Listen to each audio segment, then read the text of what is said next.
We will call this session of the Jackson County Board of Education to order.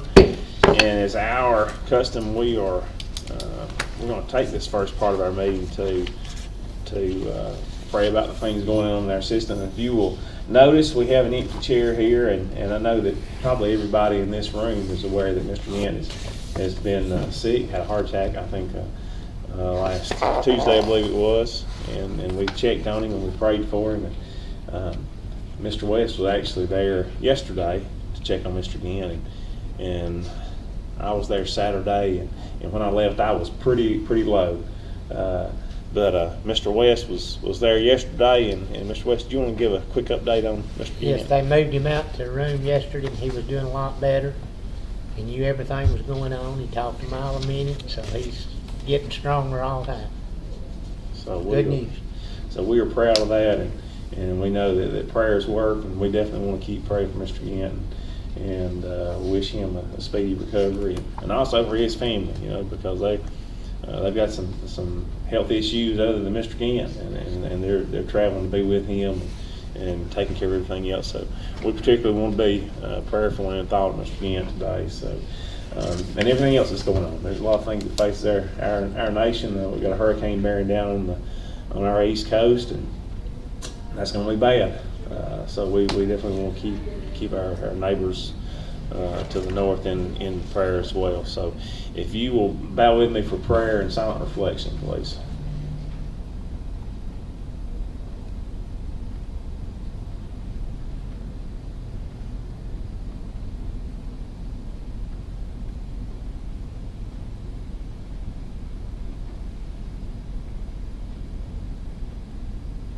Thank you.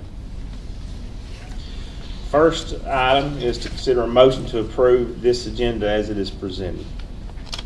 I make the motion, we approve this agenda as presented. Okay, Mr. Storm makes a motion to approve the agenda. Is there a second? Second. Mr. West seconds that. Any discussion?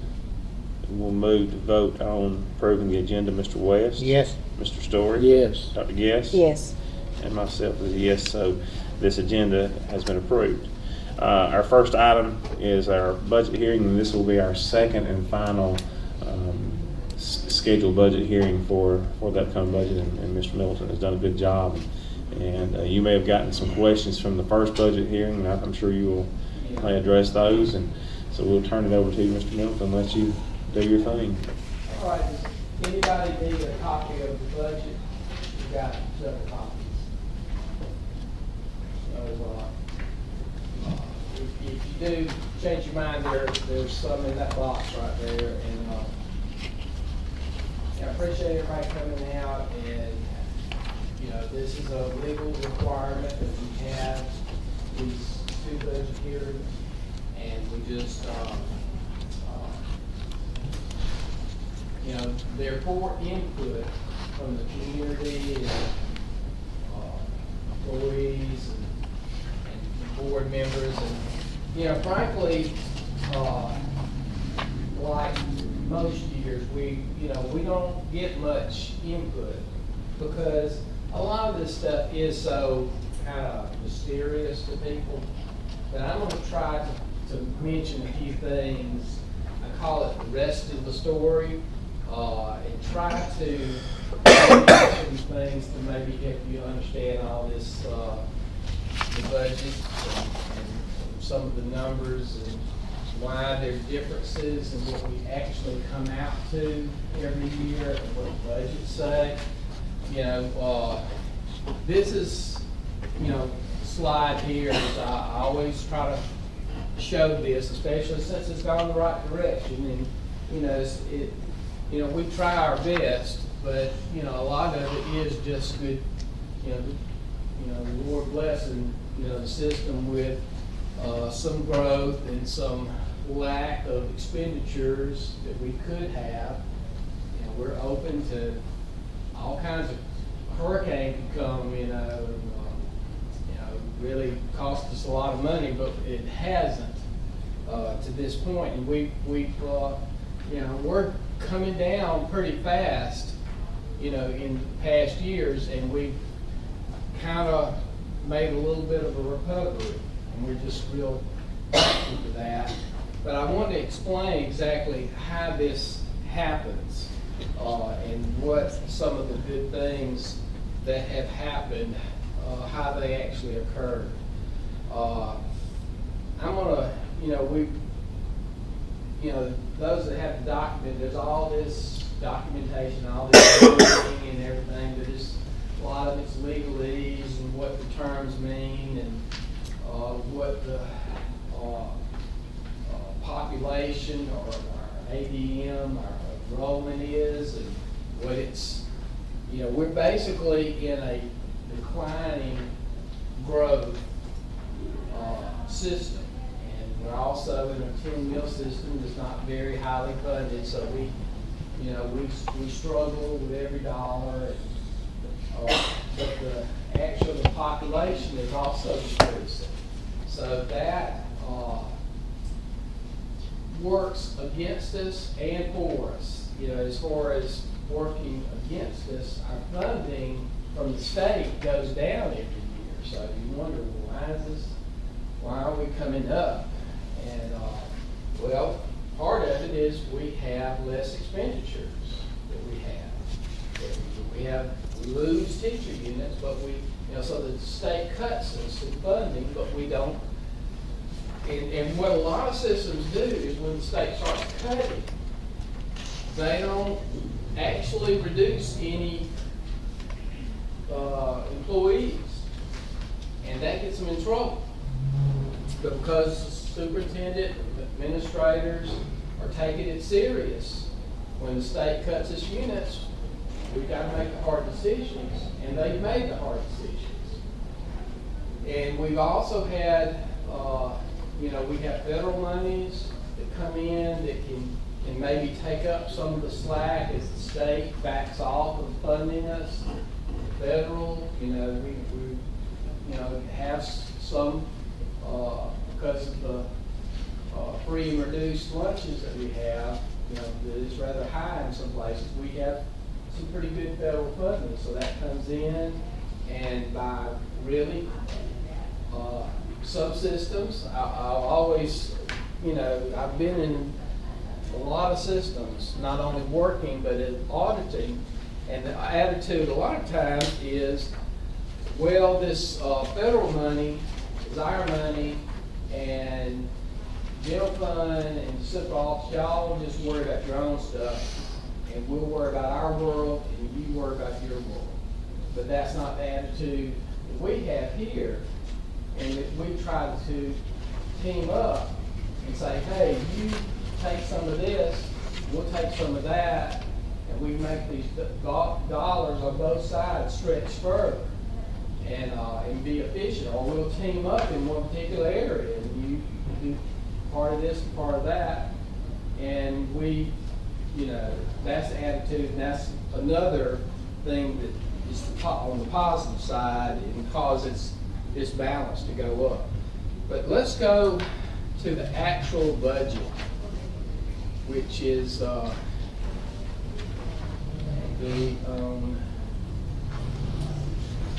this slide right here. Now, this is truly what the budget. You pull it, when the state says send us a budget, that's what it is. And that is a conglomeration of all kinds of numbers from that everybody, all the bookkeepers and central office, Jonita and all the federal people, all are constantly working on trying to come up with what does it cost to run this system. And the top sections of revenues, the top sections expenditure, the middle section is expenditures, and toward the bottom is what we end up with. And that excess revenues and other sources over expenditures is the third from the bottom line, is basically the bottom line for the year. That second from the bottom is what we began the year at, and the ending fund balance is the bottom number. So why is that we seem to be going up in fund balance every year, but we always show these negative balances when we go that third from the bottom. We always show in the general fund, we end up going up $750 to $1 million every year I've been here, but we always show a negative there. And I just wanted to give you the rest of the story on this. Okay, there's about 4 factors that come into play that make that number different. We legally have to put in kind of worst case scenario on a lot of these expenditures. We have to show full amount of CMP being transferred out to CMP as required in the allocation that we have. When actually, when CMP does well, we don't have to send out all that money to CMP. We can retain a certain amount of it. And what's happened is Dr. Dutton has been able to really watch her people. Donna's been able to watch those expenditures, make sure that they, are doing as well as they can, and they've been able to make money. If you look at that second column, the special revenue column, if you look at excess revenues and other sources over expenditures, it's $354,728.42. Most of that increase is in the C&P. Generally, that special revenue fund should not ever have any, it should break even. All the federal funds break even. The 2 exceptions to that would be C&P and then local schools are both in that column. And both of those could potentially make money or have excess revenues or expenditures. C&P is primarily the one that has excess revenues or expenditures. And when that happens, because they built up to a certain balance, we can not transfer some money that the state says you're supposed to transfer over to C&P, unless C&P has a good balance. And then you cannot, you don't have to send out all the money to them. And what happens is, in reality, that special revenue ends up going down because we don't transfer all that money over there, and that negative number in the general fund goes up. And so that causes, and it has for the past 2 years, $300,000 has basically gone from the general fund. They did go up, and then that special revenue goes down. So that's what the reality of the situation is, even though we have to show it in the budget like this. Okay, so C&P benefiting us is one way why we actually don't go down in the hole every year. Another thing that happens is we have growth. We've been averaging about $300,000 in growth in our sales tax and property taxes every year. Now, the sales tax growth is great. We love that. And we like the property taxes, but not quite as much, because once the property taxes goes up in a 10-mil system, the next year, the state cuts you that much. So that's where I was saying that in a 10-mil system, we don't really benefit from the property taxes except the 1 year we get growth. And then we have to basically give it all back to Montgomery. And then that first year, we do get to keep it. So as long as we're growing, we get a little bit. We get maybe $100,000 or, $90,000, whatever the growth is in the property tax. And we don't have to give it up the next year. So we, as long as you're going up, you're good on your property tax. If you ever go down on your property taxes, which did happen in 2008, you actually have to give up more the next year, but you actually get less, so it's a double win. So it's really bad in years of decline.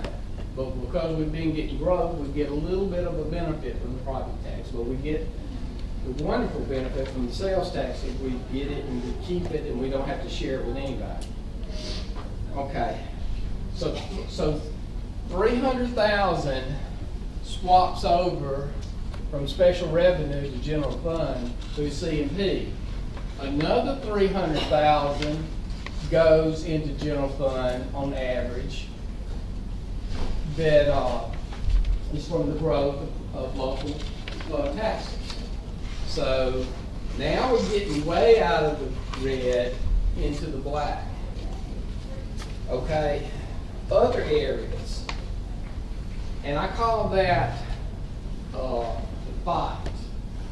And that's when I'm fighting over those total expenditures in the general fund, showing $42,500, 902.20 total expenditures. Because when I'm sitting at my desk and somebody's saying, I want this, I want that, and I'm saying, can you wait till, can you see the federal can pay for it? Or can you wait till next year? Or do we really, really, really have to have this? Okay, that's the fight. And I constantly try to hold the line. And also I said, we kind of worst case scenario budget this, we end up spending about probably $300,000 less than we budget through me being an irritation deal and trying to hold the line on these budgeted amounts. Now, it can go the other way. It can go way over this. I could lose the fight. Also, a hurricane can hit, and there's no fighting a hurricane. You just kind of have to take it. So, special ed is an area that could be a hurricane. You get in 5 special needs kids out of the blue that you haven't had, that need individual aids and need all this equipment and all this stuff. That's a hurricane. And we basically will have to take it. But hopefully, we won't have too much of that, and we have it to this point. So I think we pick up another $300,000 a year by holding this line. We have, but that's no indication that we're going to do it in the future. It could definitely go the other way with some, but we've been blessed at this point, so well, hopefully that will continue into 19. And another little area that we might get 100,000 maybe benefit, but we can't ever count on that, is unexpected grants that come in that pay for things that we're already basically trying to do. Sometimes you'll get a grant and you have to go buy something brand new or hire somebody. But sometimes you get a grant and it's stuff you basically are already going to do, technology or something that we're already going to pay for, and they just help us along. I'd say about $100,000 that has trickled in over the past couple of years. So that's the reason we show this budget negative, and actually we end up coming out $750 to $1 million in the black. And so hopefully 19 will be another year like that. Any questions or thoughts on the matter? We've been very blessed, and we just, so that's our general fund. I want to mention one other thing. I mentioned the special revenue fund column should basically break even, and it basically does. And it's really not our money. Special revenue is local schools money, CP's money, federal programs money. And it's really not our money, and we don't really worry about that special revenue column. The debt service is what we owe is how we pay funds. We have a certain balance in that it kind of maintains every year. They make us make mortgage payments, and it's gonna basically always be a stable amount. There'll be about 800 to $1 million in that fund every year. Capital projects is another big fund that we have that's important, and we built up to, about $4.5 million, or $4 million I'm projecting toward the end of this year. And it is half the sales tax funds go in there, and then some state funds go in there, like fleet renewal and state capital money goes into that fund. Those expenditures basically that come out of that fund are anything to do with our buildings. Heavy maintenance, any kind of building projects that we do, all of our technology comes out of that fund, and about, I'd say, I think 750,000 or about that, depending on how much they've spent or saved from the previous year, is spent on technology. Then we have the heavy maintenance projects, and then we have the building projects. Now, this is budgeted. We budgeted where we, basically almost all the money in these various projects, but hopefully we don't necessarily spend all that money. Because a lot of times these projects, for one reason or the other, we put off a little bit longer through just, just trying to wait on a proper moment to go forward with these projects. Like we had all this money budgeted for Paint Rock Valley last year, and things started happening there, and all of a sudden we made the decision not to go into those heavy maintenance projects at Paint Rock Valley. And so circumstances, timing, weather, rethinking through a project, all kinds of stuff can happen and prevent us from actually going forward on some of these budgeted expenditures and capital projects.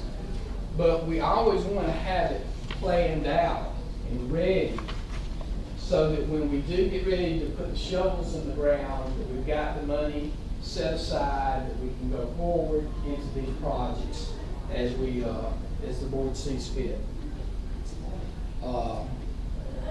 Do we have any questions about capital projects or capital project funds or anything? Yeah, we have a plan also that we have to put into the state. And that has a listing of capital projects. But it really we don't necessarily go forward with all those projects, but we have to have all these projects put out there so that it's a little bit of a wish list. We would like to do all these nice facilities, but we got to be very judicious with it, because we could get into a situation where there's some serious thing that happens and an entire roof has to be replaced, or there's some kind of storm, or there's some kind of damage, that we really have to pour a bunch of money into it. So that's another reason why we're a little bit cautious and judicious with our spending of capital funds. So there's the budget. We'll see how it goes, but it's a lot of it's just our best guess, and we try to hopefully we'll be able to beat this budget like we have the past couple of years. And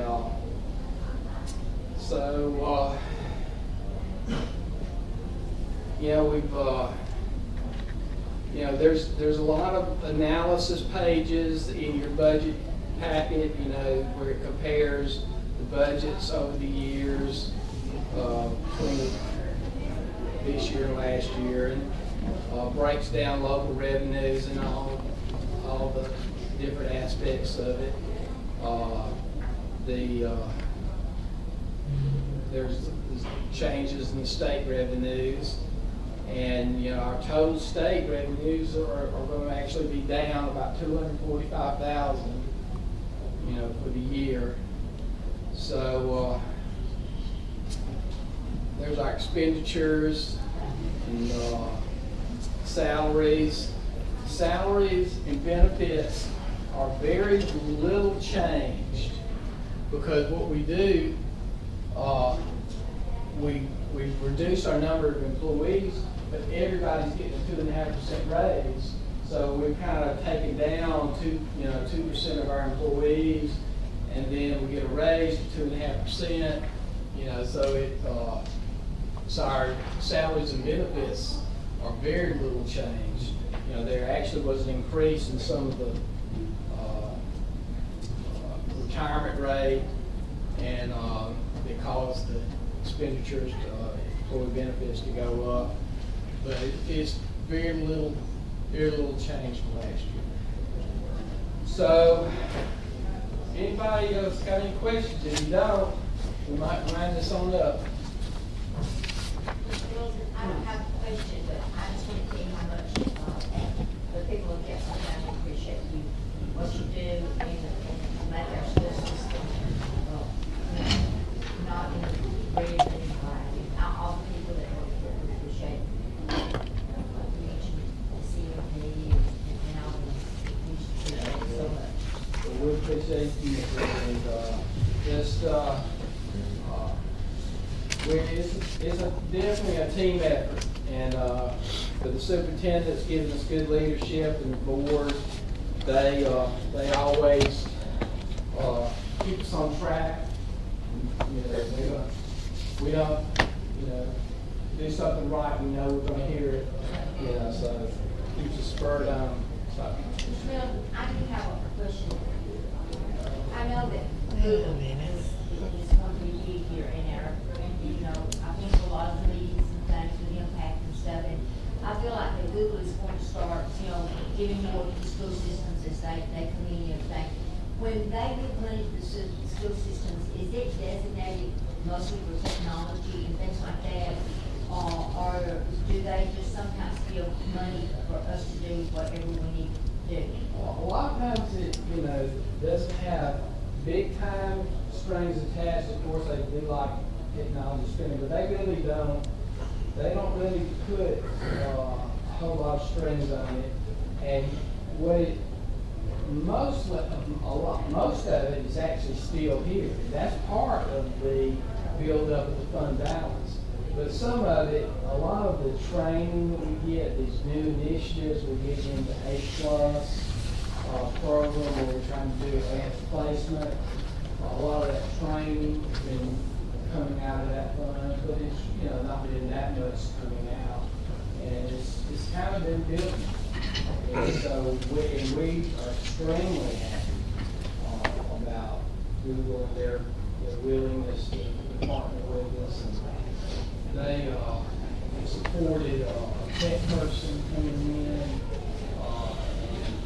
we've had just a great experience with them, and look forward to a lot of great things. To follow up on that, Mr. Middleton, I believe that the system will benefit from Google more, like in lieu of tax, kind of like TVA, right? Where our TVA money was there in lieu of tax. I think Google kind of had some similar. Well, it will be the in lieu of tax was an extremely advantageous situation for us, and hopefully that's leveling off and won't completely go away. Google will come in and do similar things, but it's still, nothing can beat the TVA in lieu of tax. That was just an unbelievable situation. I don't know, hopefully,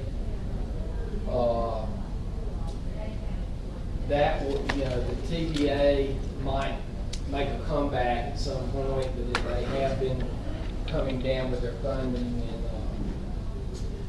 but even though it doesn't have quite the advantage of TVA, because it will, you know, as that facility grows and whatever it grows to, we potentially might get the property tax off of it. Mhm. But it's still gonna be where the state will give us the 1-year growth, and then the next year they'll take it back. So it's gonna be that situation, but Google does so much more than the property tax with these special grants that they come in, and if they can continue that, that will be really as good as the TVA. If they can just, keep that up and maybe increase that a little bit. Well, so let's keep our fingers crossed, and we know hurricanes are gonna hit Alabama. And, I guess that concludes my presentation.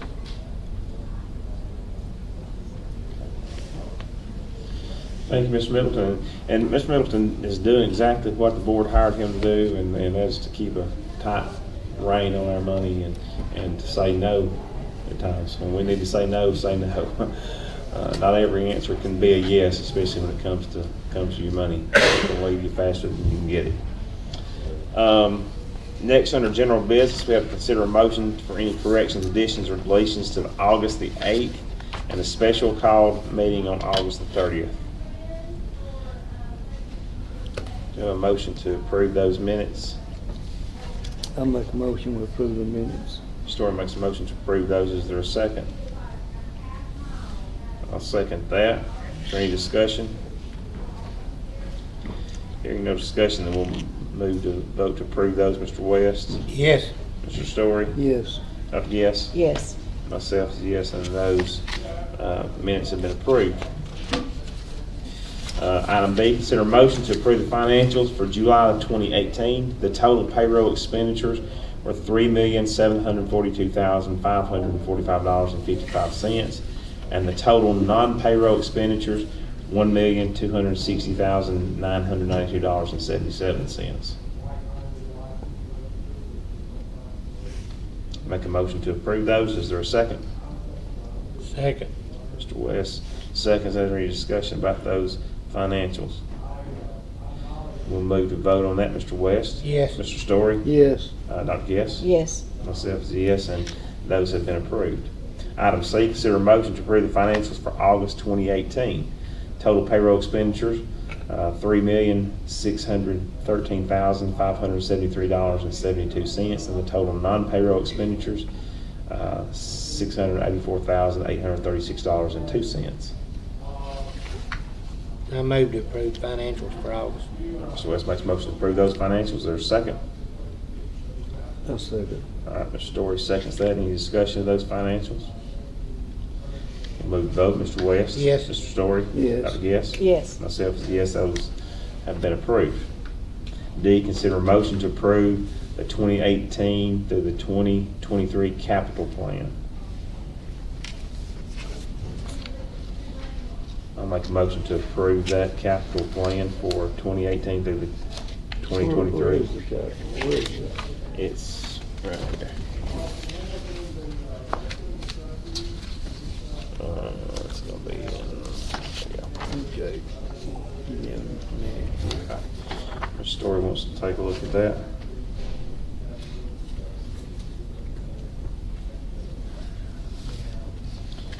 Plan for the upcoming year, while he takes a look at that, we have obviously some technology expenditures.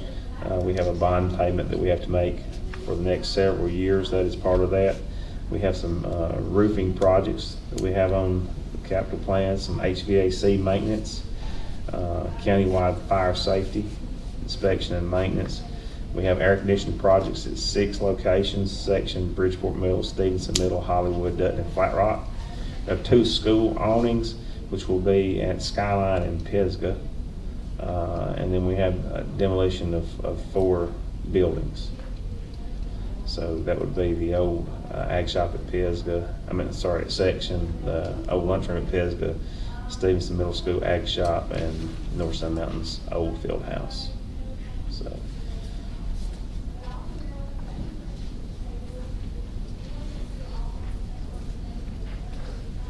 And the capital plan, while Mr. Story continues to look, is, it's kind of fluid. You know, things can change on that plan, and oftentimes something comes up that's pressing and necessary, and then they have to bump that around. So, so we need to look at our plan to approve that. While he's looking at that, those air conditioners for the gyms, are those big air conditioners like to put in equipment? Well, plan on it, yes. And we've got someone looking at all that right now, seeing, telling us what we need, but yes, we are planning on putting big ones in. Did you ever find out what happened to those air conditioners that come out of Woodville? They're down here at the shop. Are they usable? There was one or two that was usable. But they're still down here at the bus garage. These are schools, some of these schools have never had air conditioning. Yeah. So it is past time to make that happen. Yeah, this, was on the plan 7 years ago. We're just now getting them. I know it's been on there 4 times, and it's good that we're getting these air conditioned, because it's rough, the starting of the year. You can't hardly breathe in those. I know Stevenson, Bridgeport, you can't hardly breathe in them. I approve Second that. that. So you second that motion? Mr.? Yeah. So further discussion Yes, ma'am. on a capital plan, it's the current year that's most important, because it is fluid, it does change. And I know an emergency can change any of this, but the money's there.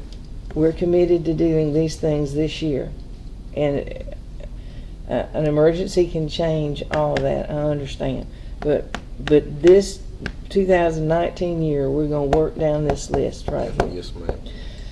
I just for a point of information on the bond payment, can you break down for me how much is Snyder and how much is the gym? Mr. Middleton, can you help? I don't need to the penny. Just give me a ballpark.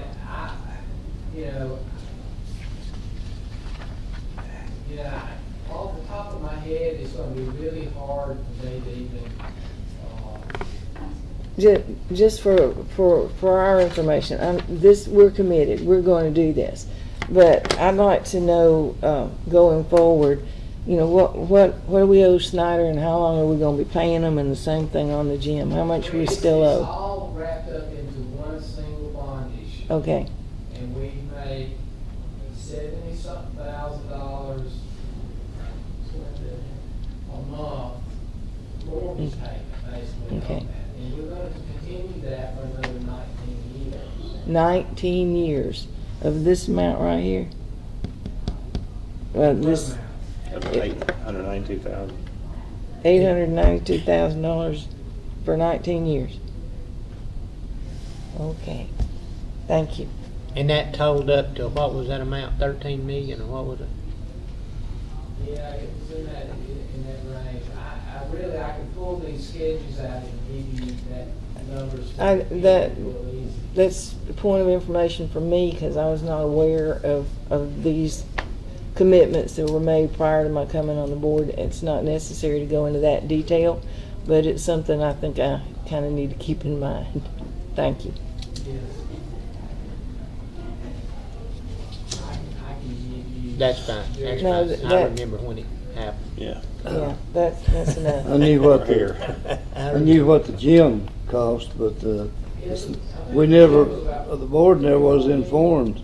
4 million, but the board never was informed on the Snyder payment, on the total payment. We were told, Million range, 11 Yeah. millions. we 11 were, million, I think. yeah, but whenever they gave us the information on doing this, 5 years we're supposed to save enough off of the, Well, and but I it think, is correct that we're saving, but we've also, with the additional gyms that we're heating and cooling and, different facilities that we add, it's just really hard to say that, and we,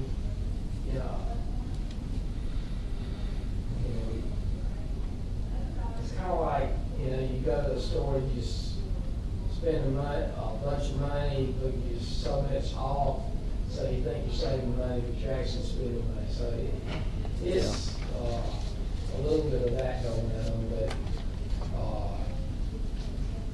but it's really good that we are in an energy management program and we have all these controls out there. At least we can see where the problems are, and we can manage that, and we can at least, hopefully, our energy costs are not spiraling out of control. And we did implement a lot of really proper switches that turn off and turn on things, and so we are getting savings. Whether paying for itself, that's kind of sales talk. that's what I thought the whole idea, I mean, the whole thing was the sale talk. But you think it, over the 10 or 12, 13 years, that it'll actually save us money by going to this new 20 plan? years, if we had not done anything, who knows what costs are going to be in the future, and so I think everybody needs to go into some kind of energy management program. Whether ours is the most efficient program, yes or no, I don't. We have to kind of wait until the end of those 20 years to really say we're going to go. Is Snyder still involved in keeping his system up? Are they? We kind of jumped on that boat, and it's hard to change boats. And I think that they are working hard. They are identifying problems. They are helping us fix those problems. And so any of the money that we pay to them from this point forward, we definitely save more than it costs us. But, whether that initial big expenditure that we made was the most efficient way to go, it's going to be hard to say. So are you saying when they come in and do something now, we pay them in addition to what we've already paid them? Yes. If we didn't, they'll just cut us off, and we got all this stuff, and we have to run it ourselves without any expertise. And so, like I say, we jumped off this boat, and it's hard to jump off the boat once you've kind of gone with it, unless you're going to just abandon the whole project, and that's hard to do. But I think that now we are. I think every system, and every system that I've seen spends about $50,000 in that range for energy management program, to watch thermostats, to watch, make sure things are cutting on and off. Every system I've been involved with does that now, and I think it more than pays for itself. You're talking about $50,000 a month, No. a year, and that's for the next? Say, I think if we didn't do anything, our costs would go up maybe $100,000. I think we're to good every year through that. But it's still just an estimate. Have you looked at their contract? Have you read their contract over, Snyder? Yes. It wasn't in the contract that they keep the system up without us paying them $50,000 a year. No, they specifically had it where. In the contract. They would start charging after so many years, that we would get free services for so many years, and then after that, it would cost us. And that's pretty standard. They did not do anything unusual. I happened to be in this building when a Snyder representative was here to present on what they were doing and where we were. That helped me to understand a little more about what was going on. Because since I was here, they invited me to sit in on it. It might be a really nice thing to have Snyder, next time they do one of those, here's where we are and here's what we're doing kind of things, have a work session so that the board could better understand how it's working. Because when you put out a number this big, people are, your eyes open up pretty big, and if you can't explain it to the folks out here, because we're not aware enough, that's a problem. And a lot of it has to do with when you pay your own light bill, you cut your lights out. You turn your air off. Your air's not running 68 right now while nobody's home. In the school setting, people will leave lights on, people will leave air on, they'll leave it on 68 all night, so it'll be good and cool in the morning, or in the wintertime hot. And a lot of this is management of that. So these lights will go off automatically, and so the thermostat will cut on and off. And in the beginning, it wasn't pleasant. Just like any change, we don't like change, that's obvious, but we're adjusting. And as a principal in the beginning, I disagreed with Snyder. And the first time I met with them as superintendent, I told them that I was not a fan of Snyder, but they've convinced me otherwise, and they have made adjustments. Because, some people might need a little more air or a little more heat along the way. And so, but it's basically managing it like that. Like, I understand, but for $11 million, you can pay a lot of light bills. and that happened way before my time. Yeah, that's kind of the horse that I've gone on that, but, so we got, we're where we're at, and we just got to decide, to either let them continue the program, if we believe in the program, we're convinced that they're doing us some good, or not. And like Superintendent said, they convinced us that they are doing us, at least, that we're making more, having more savings than it's costing us at this point. Until somebody comes in and shows us some great system that works better, we just continue. Are they involved in these air conditioning, these gyms? Are they going along with that, or are they? No, this has nothing to do with That- them. This has nothing to do with Schneider, the air conditioning in the gym now. I mean, we can put the controls for them to watch, but no, it has nothing to do with Schneider. But they're not tied in with that at all? No, not at all. But Not they at all. will, any new facilities that we have, they put their controls in and monitor those. In the gyms you're talking about? Yes. And what about when we replace air conditioners? Did they do that too? No, I mean. They don't- replace the air conditioners. No, but I'm talking about when we replace one. Do they still have controls regulating the new air conditioners we're putting in? Yes, they have controls that when you replace any, they'll put new controls, or even just take the existing controls and take them off the old ones and put them on the new. So when we put this air conditioner in Bridgeport Gym, they gonna put a control in there when they're not using that to cut that off just like they do all the classrooms, right? Yes. Snyder puts that in themselves. And when something's running at midnight, they have a record of it. And will alert us that thing was going on all night. We need to have somebody shut that off or check that control to see if it's supposed to automatically go off.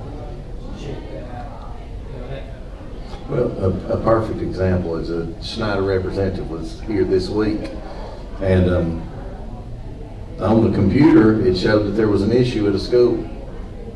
the Snyder representative went to the school, and there is a light bulb shining on, sitting right there placed on top of the thermostat. So it'll keep the thermostat, so it'll keep the air. Said it was probably 64 degrees in that classroom. And then it shows us, it throws a red flag to Schneider because of that. Well, and then at that point, we have to tell the principal, you know, you need to make sure that light bulb's not there. We can turn the thermostat down a notch or two, but that's tampering with what we've got going on right there when you put light bulbs. But that was 2 days ago in one of our schools here in the system. And we want our teachers to be comfortable, we want our students to be comfortable. That was my biggest argument with them in the beginning was, I'd rather our people be comfortable than save a dime. And so we've met in the middle. I guess we're gonna have to pay it. Even though Mr. Story can be blamed, he's the only one that was on the board at that time, so we can blame it all on him, I guess. But we never got these figures. The board didn't get these figures, not $11 million, no. We got figures, but nothing compared to what we're talking about here. But I agree that it's gonna be it's a good system. Cause I know a lot of times there in Bridgeport, the gym, people leave the lights on the gym all weekend if I didn't go by and check it. We appreciate the information. Thank you. Yeah, Mr. Middleton, he's helped us quite a bit today.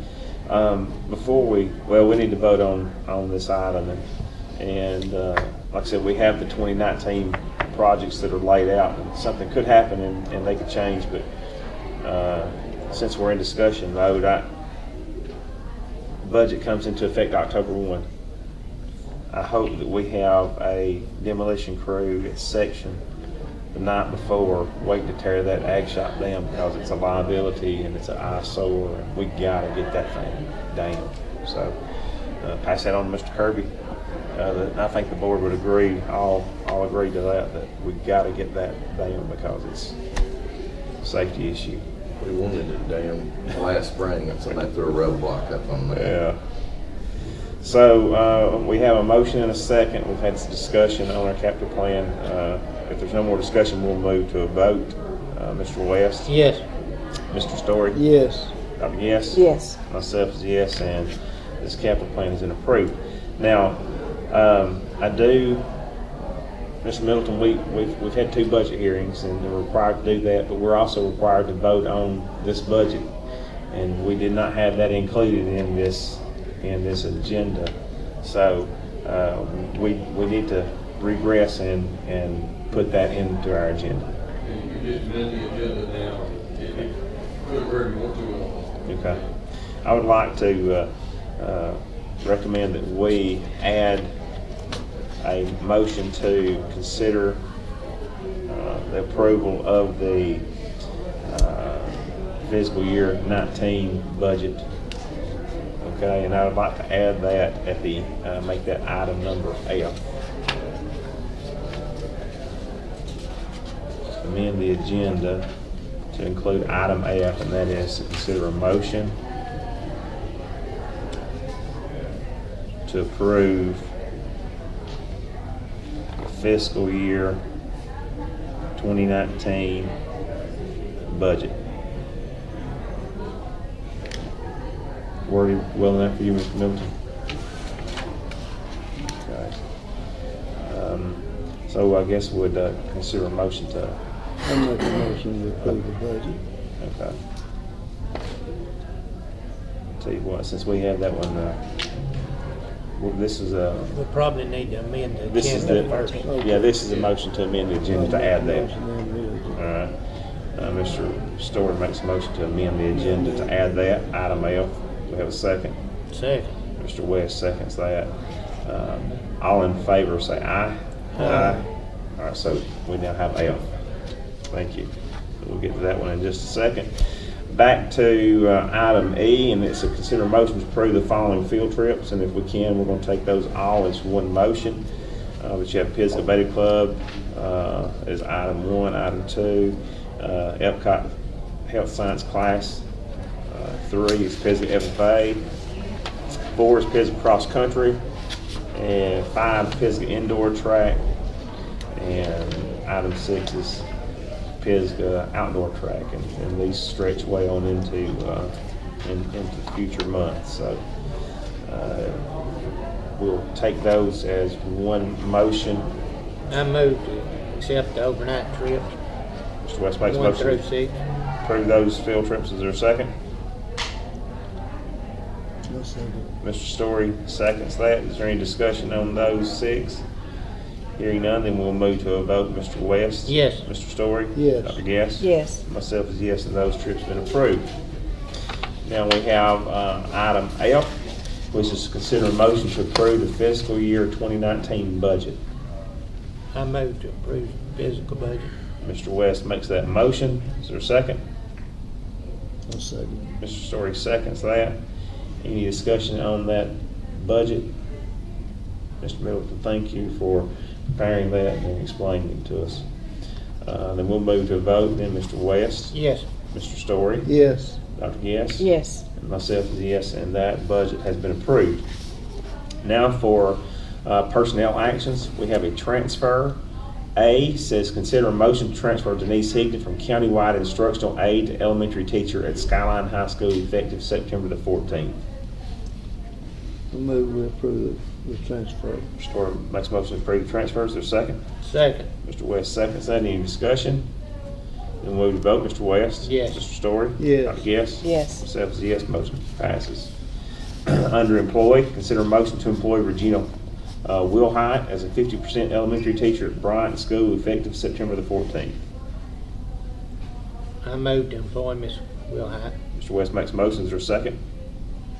No second. Mr. Story seconds that. Is there any discussion?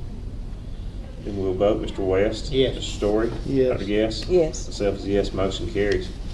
Item B, consider a motion to employ Felicia Bethune as a countywide school nurse effective the date pending release from the previous employer. Okay. I move to employ Miss Bethune. Mr. West makes a motion to approve. Is there a second? I'll second that. Is there any discussion? Hearing none, we'll vote. Mr. West? Yes. Mr. Story? Yes. Dr. Guess? Yes. Myself is yes, that motion carries. Consider a motion to employ Kathleen Durr as a 50% special education teacher at Flat Rock and a 50% special education teacher at North Sound Mountain effective September the 24th. I'll make that motion. Story makes a motion. Is there a second? Second. Mr. West seconds that. Any discussion? Hearing none, we'll vote. Mr. West? Yes. Mr. Story? Yes. Dr. Guess? Yes. And myself is a yes, the motion carries.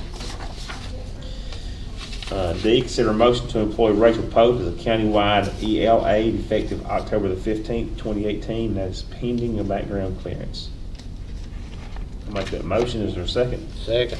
Mr. West seconds that. Any discussion? We'll vote. Mr. West? Yes. Mr. Story? Yes. Dr. Yes? Yes. Myself is a yes, motion carries. E, consider a motion to employ Beverly Sisk as a countywide instructional aide effective September the 14th. I make that move. Mr. West makes a motion. Is there a second? I'll second that. Is there any discussion? We'll vote. Mr. West? Yes. Mr. Story? Yes. Dr. Guess? Yes. Myself is a yes, motion carries. F, consider a motion to employ Melanie Davis as a countywide instructional aide effective September the 14th. I move to employ Miss Davis. Mr. West makes a Countywide motion. I'll second. Mr. Story seconds that. Any discussion? Then we'll vote. Mr. West? Yes. Mr. Story? Yes. Dr. Guess? Yes. Myself is a yes, motion carries. Coaching. A, consider a motion to accept the resignation of Mikhail Meeker as a coach at North Jackson High School effective September the 7th. What did, what he coached or she coached? Football. The 7th and 8th grade? You know if that's what, is it Michael Meeker? That's the little boy from No, Pittsburgh? no, that's Michael Bass. Oh, Bass, yeah. This one, I know this fella helped with the varsity. He may have Okay, helped so I with the middle school I thing. didn't think it was the No, it's not little Bass Bass. boy. I'll make a motion to approve that resignation. Is there a second? I'll second. All right, Mr. Story seconds that. Any further questions?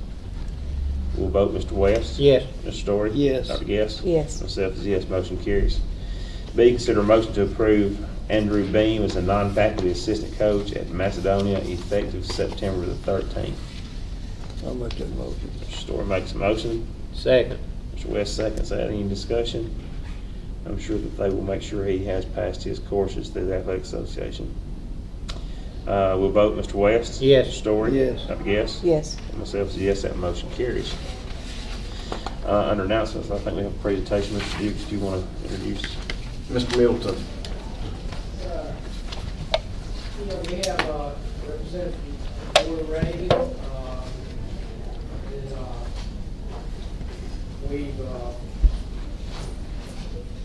We're trying to get better options in our security, and this company offers many different products that could be used with not only security, but help us with payroll tracking time and many other features. I want to just turn it over to him. Thanks for allowing us to be here today. Appreciate it. My name is Pierce McCord with Gorey Reagan. Gorey Reagan has actually been around since, actually, I'll kind of start with where we met. We met at ASBO, which is Association of School Board Officers. So we actually had a booth set up kind of showing the different capabilities of our organization. Main being the time and attendance side, the parking, and then the other thing we do is security. So everything from cameras to access control to shooter detection systems. There's a whole lot, which we'll go through a quick kind of slideshow to show you some of our capabilities there. Kind of turn this back on. Should be in business now. One of the first things that we discussed was the time and attendance side, because there is a lot of potential cost savings that may go towards this bottom line revenue number that we're looking at. Because as of right now, all of the time and attendance for roughly 1,000 or so employees is done by paper. So there's a lot of time involved in employees that are having to do that, as well as the time potentially that maybe there's overtime hours there that don't need to be, and there's areas that we can prohibit that from happening at a cost that will probably break even, if not make revenue for the school itself over the period of time. So Gorey Reagan, we're local. We're based out of Birmingham. We have both Montgomery, Huntsville, Mobile, and Birmingham offices. Been around since 1959. Charlie Reagan is now runs the organization. We were originally a time provider, so time clocks, the big, massive punch time clocks is kind of where we started, the IBM time clocks, and now everything's in the cloud. So kind of going back to that idea, with it being in the cloud, now you're saving on server costs, maintenance of these servers costs, everything's off-site, so typically you have to do upgrades on these servers, which again is more time, more money, more maintenance. So with everything being off-site in a cloud-hosted type scenario, again, saving some of that revenue as well. I do have some videos and things. I don't know how much time we'll have today to go through those. If that's something you want me to do, I'd be happy to. However, let's see here. So like this is just a short little video on AOD. This is, again, everything that I show you today isn't saying that this has to be the solution. There are other solutions out there. These are just some of the things that we could provide you. Go ahead. Change this to computer audio. So again, kind of showing the same thing that I kind of touched on, less IT resources needed, with it all being cloud-based. There's almost no disruption, whereas a lot of implementation of time systems, there's a whole lot of interruption that has to take place in order to get everybody trained up of how to use these systems. And as said before, nobody typically likes change. However, if it's a seamless change, it's not as difficult for people to understand and utilize. And that's the key with the AOD side, is it's very simple to use. From a punch standpoint, you could use your cards themselves as your clock in, clock out readers, hand punches. There's different options there as well. So again, again, just a short, brief little video on AOD. And then we'll kind of go into some of the other things that we can provide you beyond just the normal realm. So for instance, these are some of the other capabilities of our organization. So again, being the security cameras, the door locks. What I loved is the first thing we started talking about was access control. And a lot of school systems kind of have it backwards in my mind. Coming from 10 years in security, everyone thinks to cameras. Cameras are great, but cameras are kind of retrospective. You don't think about this, but what does a camera do? All it does is show you something that's already happened, whereas access control prohibits it from happening. So I believe a lot of your schools have intercoms currently, so like the A-phone intercoms that are tied into your front doors. That's a great first step towards security because it prohibits who's coming in and out. They have to actually buzz, someone has to answer, acknowledge who this person is, and then let them in.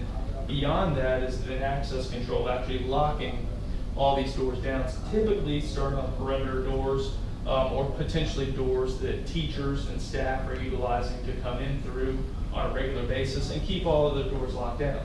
So every school is different as far as designing those systems. Currently, we're doing Mountain Brook schools, all of their access control, all of their cameras, all of their intercom.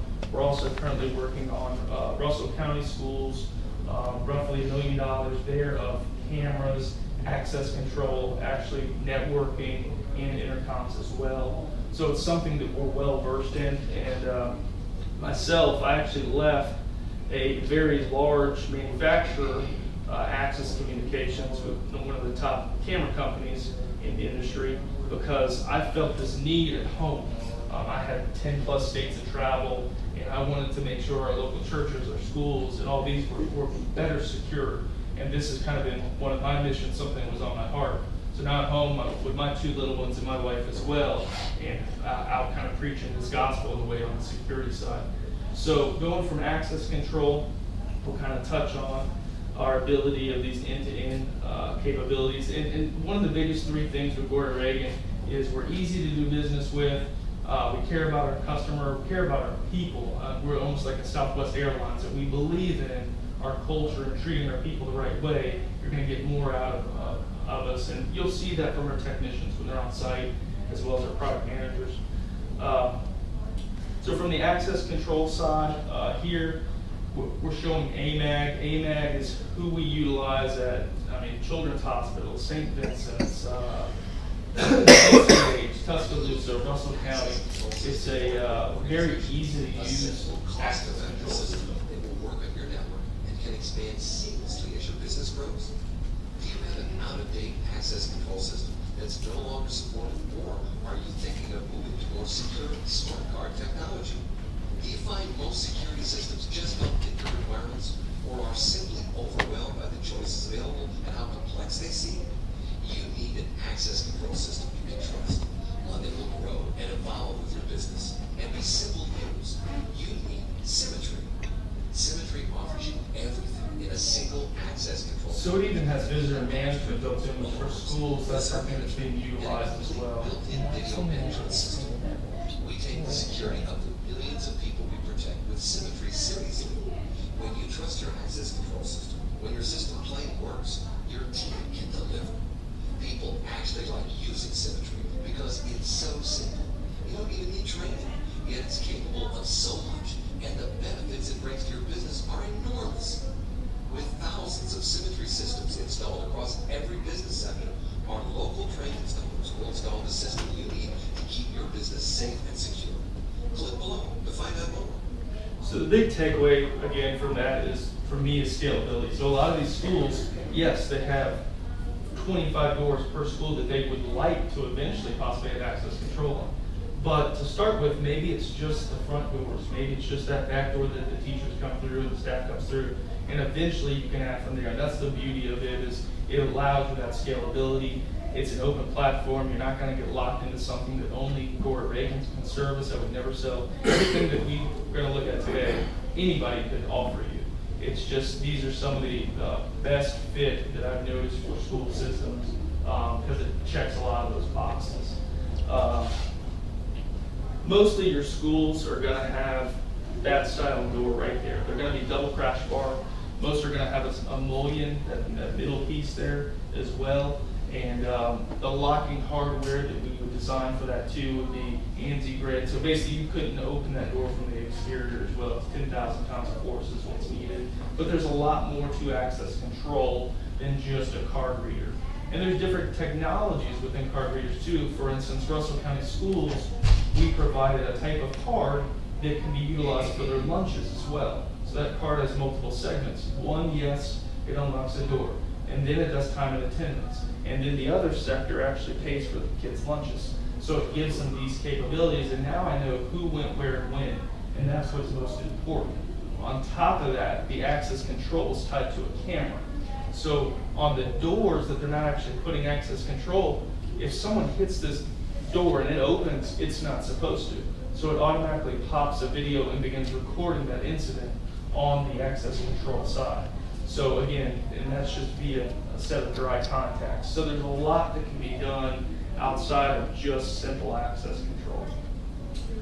SIP intercoms, so right now I believe you already have some A-phone intercoms. Basically, those that buzz in, someone sees them, they talk back and forth, and someone hits a button to release that door.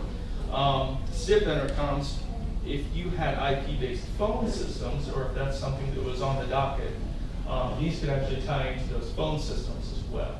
So now you have a mass paging capable device with the intercoms as well.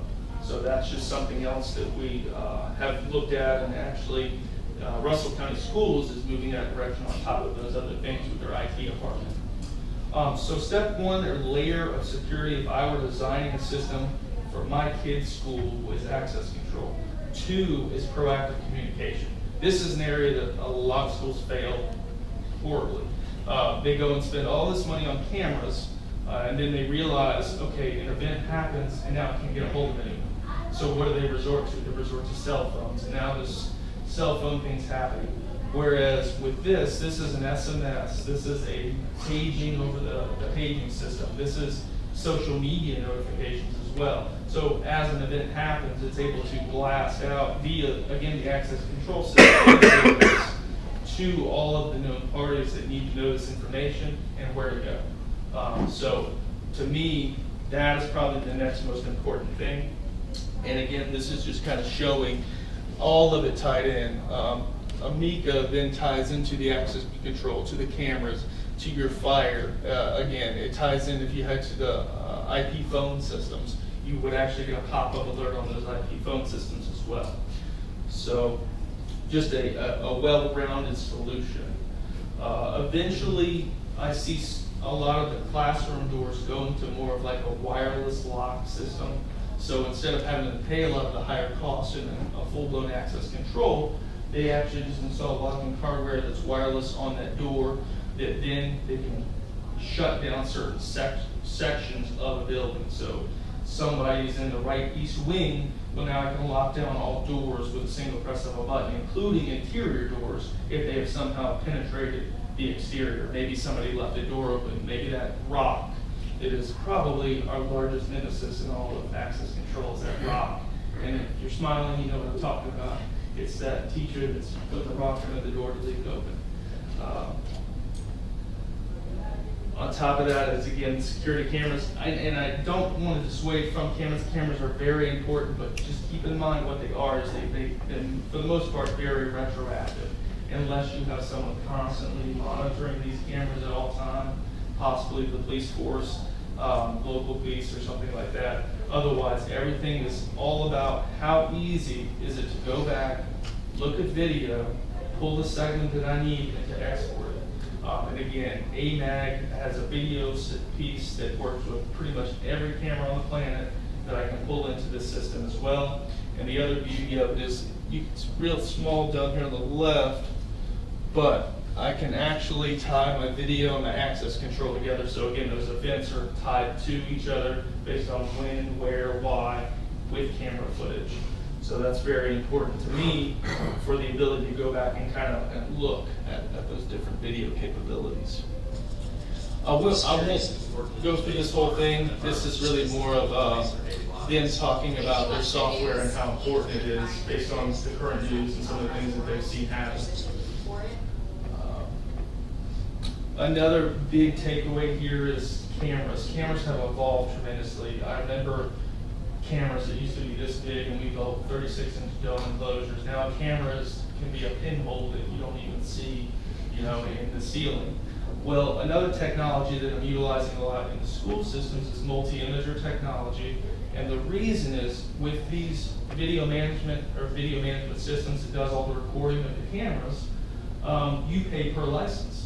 So what a lot of companies will do is they'll come out and tell you you need a camera everywhere for coverage purposes. Well, for each camera you're adding, you're also adding a yearly license fee.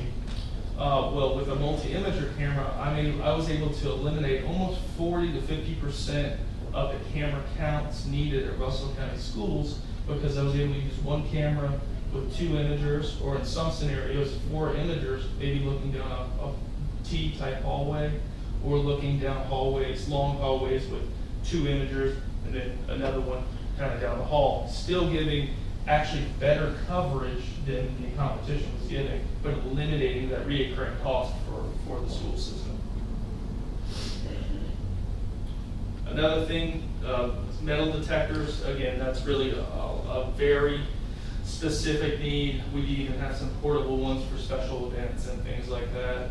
They have algorithms built in specifically for schools as well. And then another one is a shooter detection system, so actually using sound intelligence on top of just, again, another layer of security. Hope this never has to be used in any schools, but it is something that has become unfortunately prevalent. So with the shooter detection systems, you can actually put these units in every 25 to 50 feet, and it's able to, based on the sound of a gunshot going off, it will do a certain spike. They have an algorithm written based on this spike, it's going to set off an alarm, or based on a muzzle flash, it will also set off an alarm, with a map overlay back into the access control of where it's occurring. So then I have the ability to lock down maybe this sector of the school and leaving this side open, or lock it all down, etc. Another thing that I've seen, again, Russell County did that was very unique and I really liked was their front office. So they were having issues with estranged marriages, basically, and maybe a dad coming to pick up a kid that wasn't supposed to be there to pick up that child that day. So they actually put in a microphone tied into the camera, so they had two-way audio recording of all times of any incidents that were occurring. So then they could go back, pull that video, and say, hey, this happened on this date. So just, again, kind of a neat usage of that. This I haven't seen a whole lot of, other than just a couple instances, but they actually have smoke in the ceiling. So based on, to disorient someone, you could actually release like fog, if you will, into an environment. There's actually a video there. I highly recommend go check it out on YouTube. It's really interesting. This school also deployed the shooter detection systems as well. And they have some neat ideas. They went through a training that I can send you more information on, and it's all about the layered structure of security. You notice there's a red line right there that all the kids are behind because they can't be seen from that door. You know, I hope it never comes to anything like this. See, they could use a lot of multi-images there and save this customer a whole lot of money.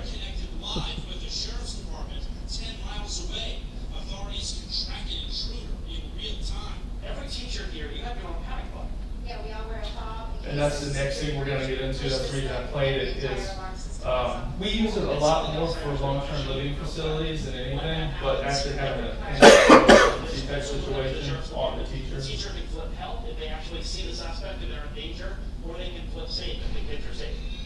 In 2015, I tested playing the intruder. Showing that real subject in a blue suit. If I was a real intruder, I couldn't get to a single classroom. They're all locked. And again, all those are wireless locks on those doors that are keeping those doors locked down so the intruders can't get in. There's a map overlay I kind of talked about within the access control system. I have never seen this employed in this state. Exploding smoke cannons hidden in the ceiling. Cops can deploy them in an instant. Whoa.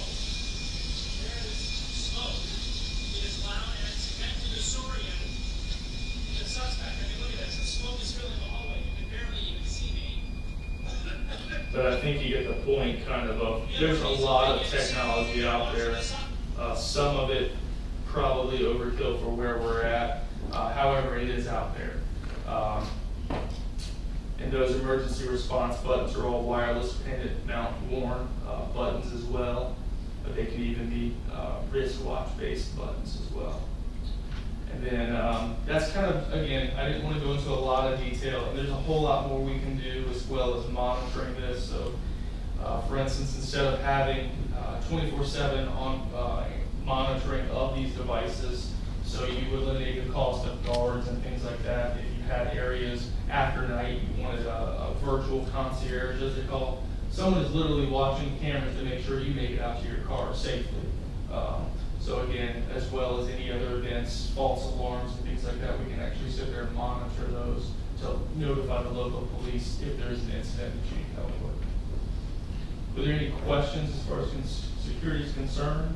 You talk about the cell phone to be utilized on the intercom, like, you know, that image that you see at the intercom could actually come up on somebody's cell phone? Correct. And could it go to different people's cell phone at like different times of the day? And it's all based on a schedule. It's up to 2,000 different ring downs. So it would tie into your phone system, or it would just be a mobile app that you pay just a monthly cloud fee, a couple dollars a month. And each person that has it, it will roll over. So I could call 12 people simultaneous, or I could call one person and roll to the next until someone answers. Where I see it used a lot at schools is after 5 o'clock, I want it to roll over because no one's here. So it's going to call the front desk and then roll to maybe somebody on the cell phone. I could see them, talk to them, and then I could release the relay to actually open the door, or release a relay that just says, hey, the school is closed, it's after 5 o'clock. For immediate assistance, call this 1-800 blah, blah, blah number. So you can actually have the intercom say it without you even having to say it. You just tap the button.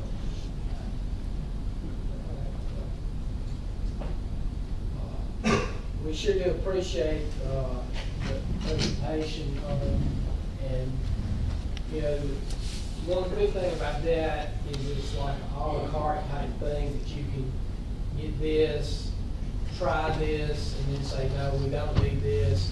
We might need 2 of these, and we can kind of grow with you and, you know, customize it to your actual needs. And as money comes down from the state, which I think we anticipate might happen in the future, where more of these instances occur and the states get, you know, gets involved in funding this, you know, we can take advantage of, you know, the different features that, you know, being offered.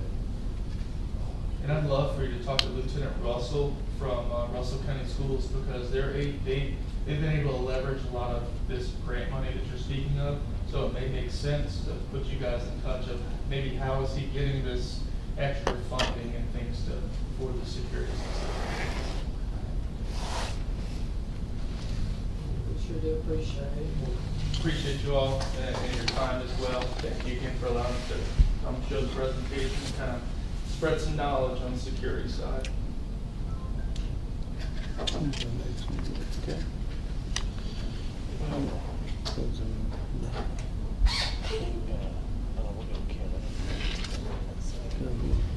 Thank you.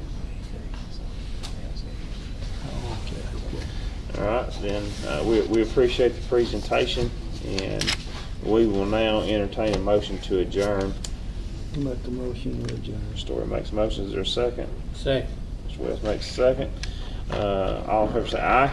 Aye. Any opposed? None. So we are adjourned. Thank you.